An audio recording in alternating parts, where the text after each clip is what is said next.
தீபாவளி வந்தாச்சு. என்னங்க அம்மினி, பட்டாசெல்லாம் வாங்கியாச்சா? இல்லைங்க மதனி, இனிமேதான் என்ற வீட்டுக்காரு ஆன்லைன்ல ஆர்டர் போட்டோம்னு சொல்லிருக்காரு. ஆன்லைன்ல பட்டாசா? ஆத்தே வேணவே வேணாம். போன வருஷம் நாங்க ஆன்லைன்ல தான் பட்டாசு வாங்கினோம், வெடிக்கவே வெடிக்கல. அப்புறம் நம்ம சுப்ரீம் கோர்ட்டும் ஆன்லைன்ல பட்டாச வாங்குறதும் விக்கிறதும் குற்றம்னு சொல்லிருக்காங்க.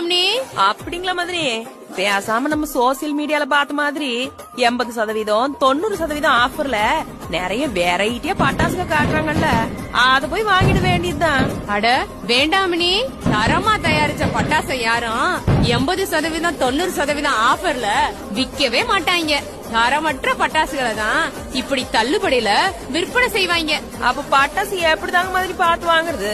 நம்ம எப்பவுமே நமக்கு பக்கத்துல இருக்கிற இடத்துல நேர்ல போய் தான் பார்த்து வாங்கணும். அப்பதான் நாம கொடுக்கற காசுக்கு தரமான பட்டாசு கிடைக்கும். அட ஆமாங்க மதனி, ஆன்லைன்ல பட்டாசு வாங்குறது அப்புறம் இந்த சோசியல் மீடியால பார்த்து 80% 90% தள்ளுபடியில வர பட்டாசுகளை நம்ம மக்க வாங்கி ஏமாந்துட கூடாது.